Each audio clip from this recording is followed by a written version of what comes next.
soy su sobrina. Ya lo sé. Naciste en Pieska. Tu nombre real es Ida Levenstein. ¿No te lo han dicho? Así que eres una monja judía. Mañana iré a Pieska. Iremos juntas.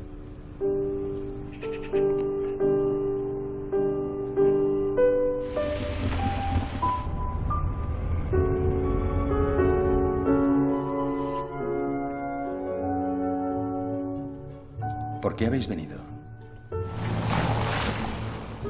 ¿Usted conocía a los Levenstein? Vivían aquí antes de la guerra. ¿Judíos? No, esquimales.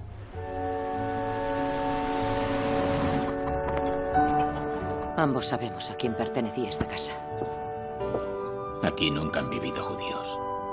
Sé cuando me mienten. ¿Qué es lo que quiere? Sé que puedo confiar en usted, hermana.